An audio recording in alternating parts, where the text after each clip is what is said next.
লা ইউহিব্বু কুল্লা কাফফারিন আসিম। আল্লাহ রাব্বুল আলামিন বলেন, ওরা যদি আমার কথা না মানে, আল্লাহু এবং আল্লাহ লা ইউহিব্বু এদেরকে ভালোবাসেন না, কুল্লু প্রত্যেক, কাফফারিন আসিম প্রত্যেকটি পাপী বান্দাকে ওদেরকে আল্লাহ তাআলা পছন্দ করেন না। তারপর আল্লাহ তাআলা বলেন, যদি তোমরা পছন্দ না করো আর আমার কথা না মানো, ইন্নাল্লাযীনা আমানু যারা ঈমান আনে, ওয়া আমিলুস সলিহাত যারা সৎ কাজ করে, আমার কথা যারা মানে এবং সৎ কাজ করে, এদেরকে বলা হয়েছে ওয়া আকামুস সালাহ ওয়া আতুজ যাকাত ওয়া আতাবুজ যাকাত যারা সালাতকে প্রতিষ্ঠিত করে, ওয়া আতুজ যাকাত যাকাতকে প্রতিষ্ঠিত করে, লাহুম আজরুহুম ইনদা রাব্বিহিম যারা আমার সালাতকে প্রতিষ্ঠিত করবে, যাকাতকে প্রতিষ্ঠিত করবে, রাসূলের আদর্শকে প্রতিষ্ঠিত করবে, এদের জন্য আমি মহা মূল্যায়ন পুরস্কার রেখে দিয়েছি। ওয়ালা খাউফুন আলাইহিম ওয়ালা হুম ইয়াহজানুন এদের কোনো টেনশন নাই, এদের কোনো ভয় নেই। ঠিক না বেটি? এদের কোনো টেনশন নাই, এদের কোনো ভয় নাই। আল্লাহ রাব্বুল আলামিন কুরআনুল কারীমের সূরাতুল বাকারা এর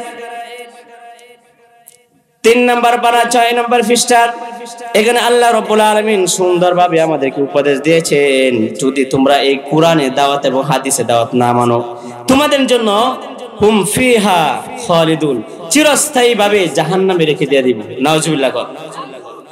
তারপরে হাদিসটা শুনে, মান ক্বারাআল কুরআন ফাস্তাযহারাহু ফাআহাল্লা হালালাহু ওয়া হাররামা হারামাহু আদখালাহুল্লাহুল জান্নাতা ওয়া শাফাআহু ফি আশরাতিন মিন আহলি বাইতিহি কুল্লুহুম ক্বাদ ওয়াজাবাত লাহুন নার।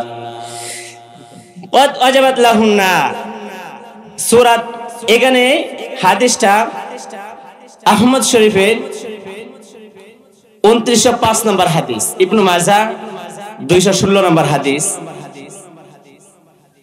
এই হাদিসের মধ্যে সুন্দরভাবে রাসূল মোটিভেশন দিয়ে বলেন, যদি তোমরা না মারো, ফাআহাল্লা হালালাহু ওয়া হাররামা হারামাহু আদখালাহুল্লাহুল জান্নাতা ওয়া শাফাআহু ফি আশরাতিন মিন আহলি বাইতিহি কুল্লুহুম ক্বাদ ওয়াজাবাত লাহুন নার। যদি না মানো, হালালকে হালাল যদি না মানো, হারামকে যদি তোমরা হারামই মানো, রিসিভ করো, এদের জন্য আমি জাহান্নাম রেডি করে দিয়েছি। ঠিক না বেটি?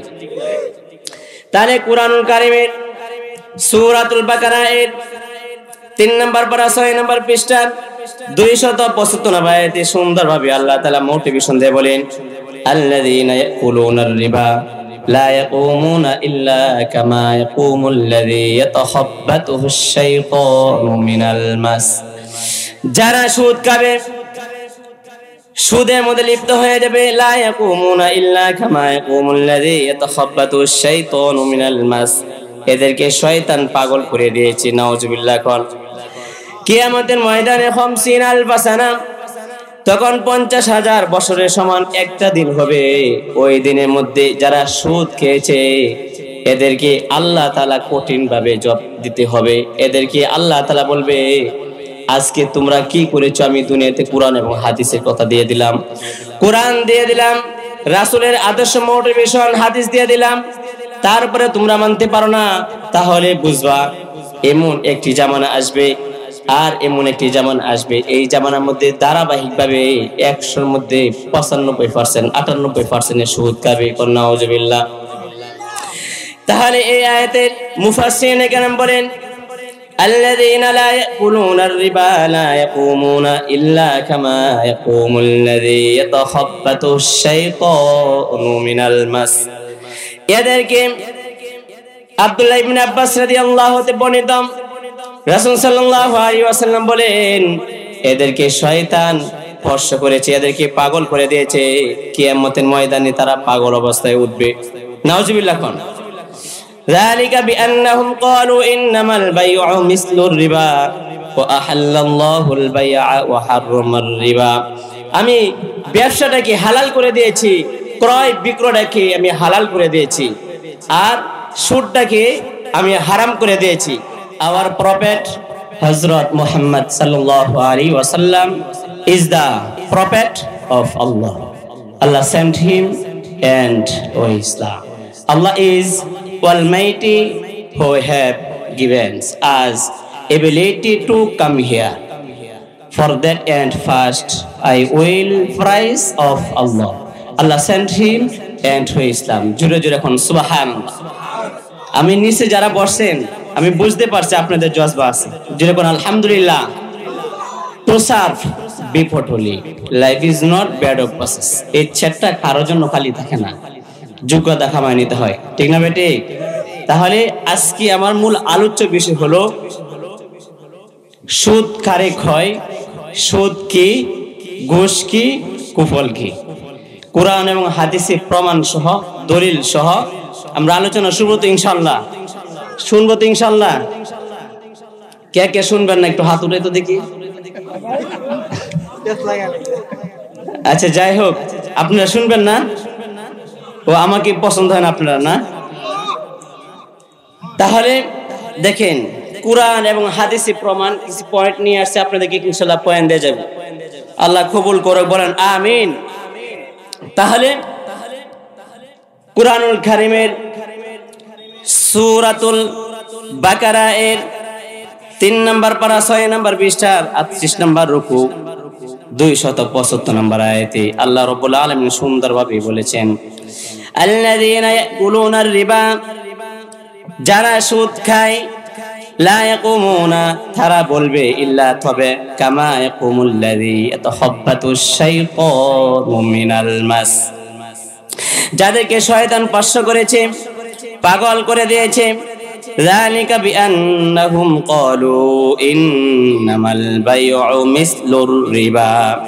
আল্লাহ তাআলা বলেন, ক্বালু ইন্নামাল বাইউ, তারা বলতেছে, আল্লাহ রাব্বুল আলামিন বলেন, আমি সুদকে হালাল করে নাই, হারাম করে দিয়েছি, ব্যবসাটাকে আমি হালাল করে দিয়েছি। তারপরে আল্লাহ রাব্বুল আলামিন বলেন, ফামান জাআহু মাউইযাতুম মির রাব্বিহি ফান্তাহা ফালাহু মা সালাফ ওয়া আমরুহু ইলাল্লাহ ওয়া মান আদা ফাউলাইকা আসহাবুন নার।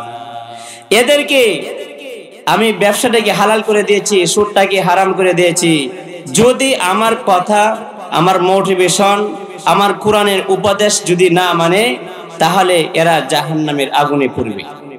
কতদিন পড়বে? হুম ফিহা খালিদুন, চিরস্থায়ী জাহান্নামের আগুনে পড়তেই থাকবে, পড়তেই থাকবে। জুড়ে জুড়ে এখন নাউজুবিল্লাহ। পরের আয়াতে আল্লাহ রাব্বুল আলামিন বলেন, ইয়ামহাকুল্লাহুর রিবা ওয়া ইউরবিস সাদাকাত। রিবা, আমি সুদটাকে হারাম করে দিয়েছি, ওয়া ইউরবিস সাদাকাত, সদকাটাকে আমি ভালোবেসে উত্তীর্ণ করে দেই, মহব্বত করে এদেরকে উচ্চ লেভেলে ভালো মর্যাদা আমি দিয়ে দিই। যেরকম সুবহানাল্লাহ। আল্লাহু, আর তারা বলে হারামটা আপনার, হালালটা সুদের মতো নেই। নাউজুবিল্লাহ। তারপরে ফামান জাআহু মাউইযাতুম মির রাব্বিহি ফান্তাহা ফালাহু মা সালাফ, যদি তোমরা ফিরে না আসো, যদি না আসো, ওয়া আমরুহু ইলাল্লাহ ওয়া মান আদা ফাউলাইকা আসহাবুন নার হুম ফিহা খালিদুন। এদেরকে যদি তোমরা সঠিক পথে না আসো, যদি ব্যাটিক পথে থাকো, তাহলে তোমাদের জন্য চিরস্থায়ীভাবে আমি জাহান্নাম রেখে দিয়েছি। নাউজুবিল্লাহ। চিরস্থায়ী, হুম ফিহা খালিদুন। এদেরকে সুন্দরভাবে আল্লাহ মোটিভেশন দিয়ে বলেন, তোমরা যদি না মানো, আর যদি তোমরা আমার কথা যদি না মানো, কোরআনের কথা যদি না মানো, হাদিসের কথা যদি না মানো, তাহলে তোমাদের জন্য ইন দ্য মিন টাইম চিরস্থায়ী জাহান্নাম। নাউজুবিল্লাহ বলে। তারপরে আব্দুল্লাহ ইবনে আব্বাস রাদিয়াল্লাহু বলেন, দুনিয়ার মানুষ, তোমরা যারা সুদ খাইবা অথবা ঘুষ খাইবা, এদেরকে তোমাদের চিরস্থায়ী জাহান্নাম বলা হয়েছে। এখন সুদ কারে কয়? সুদ আপনি সমান টাকা, কেমন? 1 লক্ষ টাকা আপনি একজনকে দিয়েছেন, 1 লক্ষ টাকা দিয়েছেন 1 বছরের জন্য, ধার দিয়েছেন। 1 বছর পরে আপনার লাভে আসলে ধরেন 1,20,000 টাকা হইল। এই যে 1 লক্ষ টাকার মধ্যে 1000 টাকা আপনি কি এক্সট্রা তাকে দিলেন, ওইটা কি সুদ বলে? আসতে বলে জোরে কোন না আউযুবিল্লাহ। আর ঘুষ কাকে বলে আপনি শুনেন, ঘুষ ওইটা কি বলে যে জিনিসটা আপনি জমি, একজনের জমি আর একজনে কি করছেন, জোর জাবত করে খাইছে, জোর জাবত করে খাইছে। আর সরকারি চাকরি করেন, 50,000 টাকা মাসে পান, আর গোপনে নিছেন 50,000 টাকা, ওইটা কি ঘুষ বলে? নাউজুবিল্লাহ। আমাদের দেশে এরকম আছে না নাই? আমাদের দেশে আছে না নাই?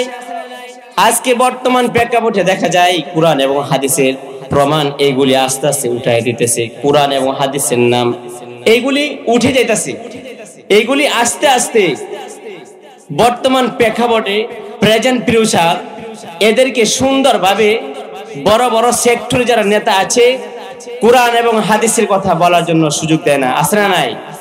আছে না নাই?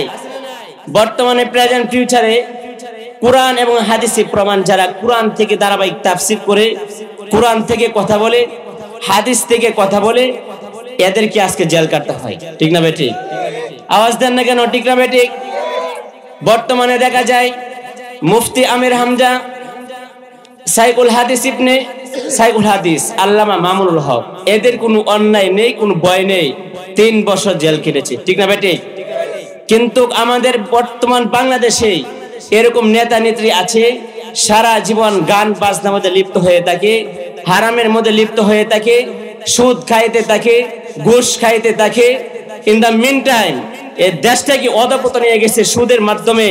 সুদ উপর থেকে লাইসেন্স দেওয়া হয়, ঘোষণা দেওয়া হয়, এদের নামে জেল মামলা নেই, আলেমদের নামে খালি জেল হয়। ঠিক না বেটি? তাহলে আমাদের দেশের পরিমণি নাম কে শুনেছেন? পরিমণি নাই কি শুনেন নাই? এই পরিমণি জেলখানায় ঢুকলো, জেলখানায় ঢোকার পরে কি করলেন দেখেন, 1 দিন 2 দিন পার হয় নাই, এই জেলখানা থেকে আরো আতর মাকড় সবকিছু দিয়ে মেহেদি দিয়ে জেলখানা থেকে বের হয়। হাজার হাজার অন্যায় করে, জিনা করে, সুমাসুমি করার পরেও এদের কোনো জেল ফাঁসি হয় নাই। আর আমাদের দেশের আলেমরা কুরআন থেকে হক কথা বললে আলেমরা জেলে যেতে হয়। ঠিক না বেটি? ভাইরা আমার, এই পরিমণি সাকিব খান, অনেক অপবিশ্বাস, এরকম অনেক মানুষ দেখা যায় এদের কোনো জেল ফাঁস কোনো কিছু হয় নাই, এরা সুদ খাইলে কোনো কিছু হয় নাই। আমরা আলেমরা হক কথা বললে জেলে যেতে হয়। ঠিক না বেটি? আল্লাহ তাআলার প্রশংসা এবং কুরআনের, আল্লাহ রাব্বুল আলামিনের কুরআন এবং হাদিসে কথা বলার সুযোগ নাই, মাইক টান দিয়ে ছেড়ে দেয়, মাইক নিয়ে নেই, চেয়ার থেকে উঠা দেয়। আসে না নাই? আল্লাহ রাব্বুল আলামিন বলেন, আন আবি হুরায়রা, হাদিসটি বর্ণিত, ইন দ্য মিন টাইম যারা 24 ঘন্টা আল্লাহকে স্মরণ করবে এদেরকে আমি আল্লাহ রাব্বুল আলামিন বলি এদেরকে জান্নাতে দিয়ে দেব। জোরে কোন সুবহানাল্লাহ। আল্লাহ রাব্বুল আলামিন বলেন, আমাদের আল্লাহ সব, আলহামদুলিল্লাহিল্লাযী খালাকাস সামাওয়াতি ওয়াল আরদা ওয়া জাআলা যুলুমাতি ওয়ান নূর। আল্লাহ এবং আমার আল্লাহ কেমন মহান দেখেন। আল্লাহ তাআলা বলেন, আমি জমিন দিয়ে দিলাম, আসমান দিয়ে দিলাম, তারকা সূর্য, 7টা আসমান 7টা জমিন তোমাদের জন্য দিয়ে দিলাম, হাজার হাজার প্রকারের গাছপালা দিয়ে সব কিছু দিয়ে দিলাম, তারপরে আমাকে শুকরিয়া আদায় করতে পারো না।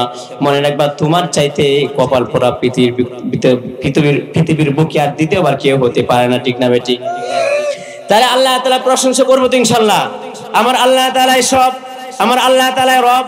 আল্লাহ বলেন, হুয়াল্লাহুল্লাযী লা ইলাহা ইল্লাহু আর রহমান আর রহিম আল মালিক ওয়াল কুদ্দুস আসসালাম আল মুমিন আল মুহাইমিন আল আজিজ আল জব্বার আল মুতাকাব্বির আল খালিক আল বারি আল মুসাওবির আল গফফার আল কাহ্হার আল ওয়াহ্হাব আর রাজ্জাক আল ফাত্তাহ আল আলিম আল কাবিদ আল বাস আল খাফিদ আর রাফিউ আল মুইজ আল মুযিল আল সামি আল বাসির আল হাকিম আল আদল আল লতিফ আল খবীর আল হালিম আল আযীম আল গফুর আল শাকুর আল আলী আল কবির আল হাফিজ আল মুকিত আল হাসিব আল জলিল আল করিম আর রকিব আল মুজিব আল ওয়াসি আল বাসি আল ওয়াকবিয়ু আল আউয়াল ওয়াল আখির ওয়াল যাহির ওয়াল বাতিন। জুরে জুরে বলেন সুবহানাল্লাহ। আবু হুরায়রা থেকে হাদিসটি বর্ণিত, যারা সর্বদাই আল্লাহ তাআলা প্রশংসা করবে সকাল এবং বিকালে, এই হাদিসটি মুখস্থ করে এই 99 নামটি আল্লাহ তাআলা প্রশংসা করবে সকাল এবং বিকালে, হেফজ করিবে, পড়বে, এদের জন্য আমি জান্নাতের রাস্তা সহজ করে দিয়েছি। জুরে বলুন সুবহানাল্লাহ। এদের জন্য জান্নাত ওয়াজিব হয়ে যায়। তাহলে আজকে আমরা আল্লাহ তাআলার নাম নিতে চাই না। এই কুরআনুল কারীম থেকে 3 নম্বর পারা 6 নম্বর পৃষ্ঠার প্রথম নম্বর আয়াতে এখানে আল্লাহ রাব্বুল আলামিন সুন্দরভাবে দিয়ে দিল, আল্লাযীনা ইয়াকুলুনার রিবা লা ইয়াকুমুনা ইল্লা কামা ইয়াকুমুল্লাযী ইয়াতাখাব্বাতুশ শাইতানু মিনাল মাস যালিকা বিআন্নাহুম ক্বালু ইন্নামাল বাই'উ মিসলুর রিবা وأحل الله البيع وحرم الربا فمن جاءه موعظة من ربه فانتهى فله ما سلف وأمره إلى الله ومن عاد فأولئك أصحاب النار هم فيها خالدون এদেরকে তো কঠিন শাস্তি রেখে দিয়েছে। এই আয়াতের উপরে মুফাসসিরিনে কেরাম বলেন, আব্দুল্লাহ ইবনে আব্বাস রাদিয়াল্লাহু তাআলা বর্ণিত, আবু বকর, ওসমান, আলী, তালহা, জুবাইর, সাদ, সাঈদ প্রত্যেক তাফসীরের মধ্যে বলেছেন, যারা সুদ খাবে অথবা ঘুষ খাবে এরা কিয়ামতের ময়দানে পাগল অবস্থায় উঠবে। এর মধ্যে আল্লাহ তাআলা বলেন, আমি সুদকে হারাম করে দিয়েছি, ঘুষকে হারাম করে দিয়েছি, আমি ব্যবসাটাকে ক্রয় বিক্রয়টাকে আমি হালাল করে দিয়েছি। জোরে কোন সুবহানাল্লাহ। হারামটাকে ইন হারাম দেয়ার ইজ নো পেস, এটাকে হারাম ঘোষণা দিয়েছেন। এখানে যদি আপনার মানেন তাহলে আপনার চিরস্থায়ীভাবে জাহান্নামের আগুনে পড়তে হবে। তাহলে সুদের একেবারে প্রায় 70টি শাখা প্রশাখা রয়েছে। এর মধ্যে 1 নাম্বার সুদ, যারা 1 নাম্বার পয়েন্টটা হচ্ছে যারা সুদ খায় ওরা কিয়ামতের ময়দানে 50 আলফা সানা, তখন 50,000 বছরের সমান একটা দিন হবে। ওই দিনের মধ্যে ওরা আল্লাহ এবং রাসূলের বিরুদ্ধে যুদ্ধের ঘোষণা দেওয়া। নাউজুবিল্লাহ। 1 নাম্বার পয়েন্ট হলো আল্লাহ এবং রাসূলের বিরুদ্ধে যুদ্ধের ঘোষণা দেওয়া। করিমগঞ্জ ইসলাম পাড়া ভাইয়ের আমার, এরকম ভাবে ঘোষণা দেওয়া 1 নাম্বার পয়েন্ট হলো যারা সুদ খাবে আল্লাহ এবং রাসূলের বিরুদ্ধে যুদ্ধের ঘোষণা দিল। আব্দুল্লাহ ইবনে আব্বাস রাদিয়াল্লাহু হতে বর্ণিত, যারা সুদ খায় এদেরকে কিয়ামতের ময়দানে এদেরকে অস্ত্র উঠায় দেওয়া হবে। তোমরা অস্ত্র দিলাম, আজকে নাও অস্ত্র তোমাদেরকে উঠায় দিলাম, আর যদি তোমরা আজকে আমার সাথে যুদ্ধ করো, দুনিয়াতে তোমাদেরকে দিয়ে দিলাম, যুদ্ধ করতে পারলা না, আজকে তোমাকে আমি ঘোষণা দিয়ে দিলাম। এরকম রিওয়ায়াতে পাওয়া যায়। এটা অস্ত্র যারা সুদ খাবে কিয়ামতের ময়দানে এদেরকে এরকম ভাবে অস্ত্রটা উঠায় দেওয়া হবে। নাউজুবিল্লাহ। তখন আল্লাহ এবং নবীর সামনে থাকবে যে বলো যুদ্ধ করো আমার সাথে। বলেন তো দেখি এই পৃথিবীতে শক্তির ক্ষমতার মালিক কে? আল্লাহ রাব্বুল আলামিন বলেন, ইন্নাল কুওয়াতা লিল্লাহি জামিআ, সকল শক্তির ক্ষমতার মালিক কে? তাহলে আপনারা যারা সুদ খাইতেছেন, সুদ ছাড়বেন তো ইনশাআল্লাহ? ছাড়বেন তো ইনশাআল্লাহ? কে কে ছাড়বেন হাত উঠান তো দেখি। অনেকে হাত উঠাচ্ছে না। যাই হোক, আল্লাহ তাআলা আমাদের সবাইকে সুদ থেকে ফিরে থাকার তৌফিক দান করে, বলেন আমিন। সুদের 2 নাম্বার পয়েন্ট হলো, 1 নাম্বার পয়েন্টের দলিল হচ্ছে যুদ্ধের ঘোষণা দেওয়া। ফাইন লাম তাফআলু ফাযানু বিহারবিম মিনাল্লাহি ওয়া রাসূলি ওয়া ইন তুবতুম ফালাকুম রুউসু আমওয়ালিকুম লা তাযলিমুনা ওয়া লা তুযলামুন। এদেরকে বলল নাও বিহারবিম মিনাল্লাহি ওয়া রাসূলি, আজকে আমার সাথে যুদ্ধ ঘোষণা, তুমি যুদ্ধ করো। দেখি আমার সাথে কিভাবে করো, বলেন তো দেখি আল্লাহর সাথে কেউ যুদ্ধ করে পারবে? ইবনে মাজাহ, আমি যে হাদিসটি নিয়েছি প্রথম পয়েন্টের সাথে মিলান। ইবনে মাজাহ 2905 নম্বর হাদিস, আহমদ শরীফের 216 নম্বর হাদিস, তারপরে আহমদ শরীফের ইবনে মাজাহ 216 নম্বর হাদিস, তিরমিজি শরীফের 1268 নম্বর হাদিস। এই হাদিস অনুযায়ী যারা সুদ খাবে এরা জাহান্নামে নিক্ষেপ করে ফেলায় দেবে। নাউজুবিল্লাহ। 2 নম্বর যারা সুদ খাবে এরা 2 নম্বর হলো যারা সুদ খাবে এরা পাগল অবস্থায় উঠবে, এরা মাতাল অবস্থায় উঠবে।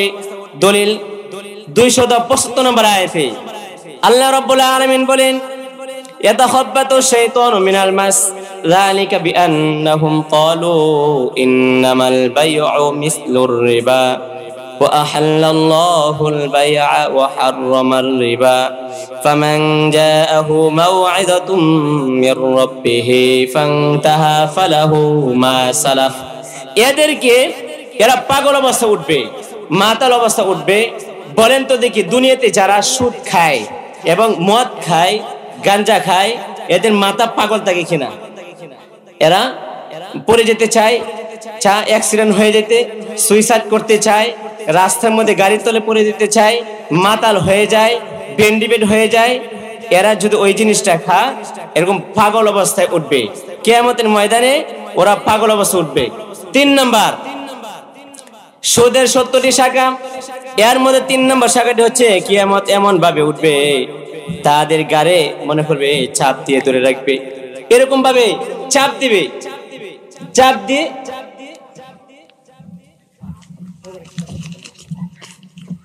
ও আচ্ছা প্রশ্নটা পরে। তারপরে 3 নাম্বার চলে গেল। 3 নাম্বার পয়েন্ট হলো ওরা ঘাড়ের মধ্যে চাপ দিয়ে ধরে রাখবে। মনে করবে, আপনি অনেকে স্বপ্ন দেখেন ঘুমের ভিতরে যে করাতে বিলের পানি ব্যাগটা মুখ দিয়ে ডাললেও গিরো আর ছুটে না, আছে না নাই? আপনাদের হয় কি না? মানুষ যায় নাই, প্রস্রাব করতে গেছে, চা খাইতে গেছে, আবার আসবে। আলহামদুলিল্লাহ। এখন ইসলাম পাড়া ভাইরা, আমি জানি ওরা অনেক ভালো মানুষ, অনেক বিনয়, এরা কেউ যাবে না। আমার পরে হুজুর আছে, এরা মনোযোগ দিয়ে আলোচনা শুনবে, ঠিক না বেঠিক? সবাই থাকবে তো ইনশাল্লাহ? বাইরে থেকে বুঝতেছে মনে মানুষ নাই, জুড়ে বলেন তো দেখি সুবহানাল্লাহ, আলহামদুলিল্লাহ, লা ইলাহা ইল্লাল্লাহু, আল্লাহু আকবার। এই পৃথিবীটা, এই যে স্প্যান্ডেলটা দাঁড়াইছে, কুটি আছে না নাই? আছে না নাই? এই কুটি ছাড়া স্প্যান্ডেল দাঁড় থাকবে না। তেমনি ভাবে আসমান, জমিন, পাহাড়, পর্বত, ছন্দ, তারকা, সূর্য, সমস্ত সবকিছু 4টি কুটির মাধ্যমে খাড়া হয়ে রাখছেন। সেই কুটিটা হলো সুবহানাল্লাহ, আলহামদুলিল্লাহ, লা ইলাহা ইল্লাল্লাহু, আল্লাহু আকবার। 4 নাম্বার হলো এলাকার আল্লাহ রাব্বুল আলামিন বলেন, এলাকার আযাব দিতে চায় না যারা সুদ খায়, এদের কারণে এলাকায় আযাব আসে। ওরা আযাব দিতে চান না, আল্লাহ তাআলা আযাব দিতে চান না, এলাকায় আযাব দিতে চান না। সুদখোরের কারণে আযাব হয় এবং জিনা করলে আযাব হয়। আল্লাহ রাব্বুল আলামিন বলেন, যারা সুদ খাবে অথবা জিনা করবে, সুদখোরের কারণে, জিনা করার কারণে আমি এলাকা মহল্লায় আমি এরকম ভাবে আমি আযাব দিতে চাই। আমি আযাব দিতে চাই না। তোমাদের গুনাহের কারণে তোমরা লজ্জিত হও, তোমরা আযাব নিয়ে আসো। তাহলে 5 নম্বর পয়েন্ট হলো, যারা সুদ খায় এলাকায় দুর্ভিক্ষ চলে আসে। 5 নাম্বার আমাদের পয়েন্ট হলো, সুদখোরের 5 নাম্বার আযাবটা হচ্ছে এলাকার দুর্ভিক্ষ আসতে চায় না। যারা সুদ খায় এদের কারণে দুর্ভিক্ষ আসে, ঠিক না বেঠিক? এদের কারণে দুর্ভিক্ষ আছে। দুর্ভিক্ষ মানে কি আপনারা কিভাবে বুঝায়? ইসলাম পাড়া ভাইয়ের আমার, দুর্ভিক্ষ ওইটা কি বলে, আমাদের দেশে মনে প্রায় অনেকদিন হয়ে গেছে, প্রায় 3-4 বছর হয়ে গেছে, আমাদের দেশে একবার গরম বাতাস আসছিল, আসে কিনা? সঠিক কিনা? এই দুর্ভিক্ষ, এই গরম বাতাস যেটুকু আসছে, এখন দেখবেন ঘন ঘন ঠাডা দেয়, দেখে না? খবর পত্রিকাতে খবর পান, ইউটিউবে খবর পান, ফেসবুকে খবর পান, লাইক পান যে মানুষ আজকে ঠাডাতে 2 জন মানুষ মারা গেছে। এই যে ঠাডা আসলো, দুর্ভিক্ষ আসলো, যারা সুদ খায় এদের জন্য দুর্ভিক্ষ আসে, ঠিক না বেঠিক? আল্লাহ রাব্বুল আলামিন বলেন, আমি এদেরকে দুর্ভিক্ষ দিতে চাই না যারা সুদ খায় এবং জিনা করে। জিনাকুর আছে না নাই? আমাদের বর্তমান প্রেক্ষাপটে বিয়ে শাদী করতে কঠিন হয়ে যায়। আর এই বিয়ে শাদী রেখে মাননীয় প্রধানমন্ত্রী শেখ হাসিনা আইন করেছে, ছেলের বয়স 22 বছর হতে হবে, মেয়ের 18 বয়স হতে হবে। আর অনেক কথা বলছে, আছে না নাই? আল্লাহ রাব্বুল আলামিন বলেন 26 নম্বর পারাতে সূরা মুহাম্মদ প্রথম নম্বর আয়াতে, আল্লাযীনা কাফারু ওয়া সাদ্দু আন সাবিলিল্লাহি আদাল্লা আমালাহুম। যারা রাজনীতি করতে চাইছে, এরা যারা মূল কথাটা হচ্ছে, প্রেক্ষাপটটা হচ্ছে ভালো কাজ করতে, কোরআনের কাজ করতে, হাদিসের কাজ করতে, নামাজ পড়তে, ইসলামের দাওয়াত দিতে, রাসূলের আদর্শকে রিসিভ করতে, রাসূলকে ভালোবাসতে, রাসূলকে মুহাব্বত করতে, এরকম ভাবে যারা বাধা দেয়, এরা বেশি দিন থাকতে পারে না, ঠিক না ভাই? ঠিক। আদাল্লা আমালাহুম, এদের কাজটাকে ব্যর্থ করে দিয়েছে, নাউজুবিল্লাহ। আল্লাহ রাব্বুল আলামিন কোরআনের ভিতরে বলেন, আল্লাযীনা কাফারু, যারা কাফের, ওয়াসাদ্দু আন সাবিলিল্লাহি, সত্যের কথা বলতে গিয়ে নিষেধ করেছি, বাধা দিয়েছি। আদাল্লা আমালাহুম, এদেরকে আমি ব্যর্থ করে দিয়েছি। They will have very painful punishment in this world and next, ঠিক না ভাই? ঠিক। এদের জন্য আল্লাহ রাব্বুল আলামিন বলেন, যারা দুনিয়াতে খারাপি করবে, জিনার কাজ করবে, যারা অবৈধ কাজ করবে, এদের জন্য আখিরাতে বেদনাজনক শাস্তি রয়েছে, ঠিক না ভাই? ঠিক। তাহলে কত নম্বর পয়েন্টে গেছিলাম? 5 নাম্বার। যারা সুদ খায় এদের জন্য এলাকায় দুর্ভিক্ষ চলে আসে। 6 নাম্বার হলো, আমি মেরাজে রওনা করলাম, মেরাজে দেখলাম মানুষের পেটে বড় বড় সাপ। যারা সুদ খায়, আল্লাহ রাসূল যখন মেরাজে গেলেন, মেরাজে অংশগ্রহণ করলেন, মেরাজে যখন গেলেন এরকম ভাবে দেখলেন এক একটা ঘরের মতন বড় বড় পেট, মানুষের পেটে বড় বড় এক একটা মানুষের পেট। সাহাবায়ে কেরাম প্রশ্ন করলো, আল্লাহ রাসূল আপনি কি জিজ্ঞাসা করে আসলেন? যে আমি দেখে আসলাম যারা সুদ খায় এরা বড় বড় ঘরের মতন এক একটা পেট। সাহাবায়ে কেরাম জিজ্ঞাসা করলেন, এই পেটের মধ্যে কি? তখন সে বলল, এই পেটের মধ্যে বড় বড় সাপ, নাউজুবিল্লাহ। তারপরে 7 নাম্বার দেখেন, আতাইতুমুল লাইলাতান উসিলা বিহি কওরি, আল্লাহ রাসূল যখন মেরাজে গেলেন একদল মানুষ আছে জাহান্নামের আগুনে পুড়তেছে, এরকম ভাবে যারা সুদ খায় এদের পেটের মধ্যে বড় বড় সাপ। 7 নাম্বার হলো, 7 নাম্বার পয়েন্ট হলো মায়ের সাথে জিনা করা। সুদের 70টি শাখা আছে, এর মধ্যে 7 নাম্বার শাখাটি হচ্ছে সবচেয়ে ছোট শাখা। এই শাখাটা হচ্ছে মার সাথে জিনা করা, নাউজুবিল্লাহ। এমন কে কি আছেন যে মার সাথে জিনা করেছেন? কোরআন এবং হাদিসের প্রমাণ, যারা সুদ খাবে তারা মার সাথে জিনা করেছে 70 বার, নাউজুবিল্লাহ। তাহলে আপনি কি সুদ খাবেন? সুদ খাবেন?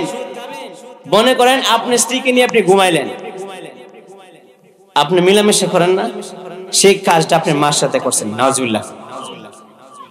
এই কারণে সাবধান হয়ে যান, সুদ খাওয়া যাবে না।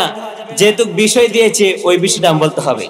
তারপরে 8 নাম্বার, দুনিয়াতে ধ্বংস আখিরাতে ধ্বংস। সুদের 70টি শাখা, এর মধ্যে 8 নাম্বার শাখাটি হচ্ছে যারা সুদ খাবে এরা দুনিয়াতেও ধ্বংস আখিরাতেও ধ্বংস। They will have very painful punishment in this world and next, তাদের জন্য বেদনাজনক শাস্তি রয়েছে, ঠিক না বেটি? তারপরে সংক্ষিপ্ত আকারে বলতেছি, 9 নাম্বার হলো কিয়ামত পর্যন্ত নদীতে রক্তের নদীতে সাঁতার কাটতে থাকবে। সাহাবায়ে কেরাম প্রশ্ন করলো, আল্লাহ রাসূল এরা কারা? আল্লাহ রাসূল যখন মেরাজ করতে গেলেন, যখন জান্নাত জাহান্নাম দেখলেন, এরকম ভাবে একটি পর্যায়ে একটি সাগর দেখলেন। এই সাগরের মধ্যে আপনার দেখতেছি একজন লোক সাগরের মাঝখানে এই রক্তের নদীর মধ্যে সাঁতরাইতেছে। তখন সাহাবায়ে কেরাম জিজ্ঞাসা করলো, আল্লাহ রাসূল এরা কারা? এরা সুদখোর, নাউজুবিল্লাহ। তারপরে প্রশ্ন করলেন, সাঁতার কাটতে কাটতে কাছে চলে আসে, পারে চলে আসে। যখন পারে চলে আসে তখন পারের মধ্যে বড় বড় পাথর, বড় বড় কি পাথর। যখন এই সাঁতরায় কাছে চলে আসে, যখন পাশে চলে আসে, আব্দুল ইবনে আব্বাস বলেন, যখন কাছে চলে আসে কে জানি এই দূরে পাথর দিয়ে তাকে ঢিলা দেয়, আবার সাগরের মাঝখানে চলে যায়। আল্লাহু আকবার বলেন। তারপরে আবার জিজ্ঞাসা করলেন, আল্লাহ রাসূল বলল, সাহাবায়ে কেরাম আমি এমন একটা ঘটনা দেখে আসছি, এই ঘটনাটা তোমরা বললে অবাক হয়ে যাবে। আর রাসূল দেখেন আমাদের জন্য কত ভালোবাসা, আমাদের জন্য কত মোটিভেশন, আমাদের জন্য কত বিনয়, আমাদের জন্য কত ভালোবাসা। ইসলামের জন্য আমাদের জন্য রাসূল জীবন দিয়ে দিছেন কিনা? তাহলে রাসূল কেমন দিয়ে দিছেন? ভিতরে একটি সংক্ষিপ্ত আকারে একটি ঘটনা বলি। জিবরাইল আলাইহিস সালাম একদিন আল্লাহ রাসূলের কাছে আসলেন। যখন আসলেন তখন বলতেছে খুব হাসি খুশি করে আসলেন। তখন আল্লাহ রাসূল বলল, জিবরাইল কোন ওহী নাযিল হয়েছে নাকি? না কুরআন নিয়ে আসছো, না কোনো আয়াত নিয়ে আসছো, অথবা দেখে তারা তো সুদ খাইলো না, যে খাইলো তার সমপরিমাণ গুনাহ, নাউজুবিল্লাহ বলেন। তারপরে 12 নম্বর হলো এরা জান্নাতে যাবে না, ইন হারাম there is no place, নাউজুবিল্লাহ বলেন। এরা কখনো জান্নাতে যাবে না, এরা কখনো জান্নাতে যাবে না। 13 নম্বর এমন একটি জামান আসবে ধারাবাহিক ভাবে সবাই সুদ খাবে, নাউজুবিল্লাহ বলেন। ধারাবাহিক ভাবে তারা সবাই সুদ খাবে। এমন একটি জামান আসবে সব মাতাল হয়ে যাবে, পাগল হয়ে যাবে। ঈমান কি জিনিস? ইমাম সাহেবের ঈমান থাকবে না, মুয়াজ্জিন সাহেবের থাকবে না, মুফতি সাহেবের থাকবে না, সাইকুল হাদিসের থাকবে না, মুফতি সাহেবের থাকবে না, সাইকুল হাদিস উফরে সাইকুল হাদিস কেউর ঈমান থাকবে না। মুসল্লির ঈমান কোথা থেকে আসবে? ঠিক না বেটি? তারপরে দেখেন পর্যন্ত শেষ করে দেব। তারপরে দেখেন 2 মিনিট। তারপরে সুন্দরভাবে যে 14 নম্বর পয়েন্ট হলো যারা সুদ খায় এরা সমস্ত ব্যক্তি যারা নিষেধ করবে না, দেখবে না, তারাও জাহান্নামী। 4 শ্রেণীর ব্যক্তিকে আল্লাহ কখনো জান্নাত দিবে না। কয় শ্রেণী? সংক্ষিপ্ত শেষ করে দিব। 4 শ্রেণীর ব্যক্তিকে কখনো জান্নাত দিবে না। এর মধ্যে 1 নাম্বার করিমগঞ্জ ইসলামপাড়া বায়ার আমার 1 নাম্বার পয়েন্টে হলো যারা সুদ খায়, নাউজুবিল্লাহ বলেন। দলিল সূরাতুল বাকারায় 252 নম্বর আয়াতে, 75 এবং 76, 77, 78 নম্বর আয়াতে এরা কখনো জান্নাতে যাবে না। দলিল। তারপরে 2 নাম্বার এতিমের মাল যারা বক্ষণ করে খাবে, এতিমের পক্ষে কেউ নেই। গ্রামের যে নেতা আছে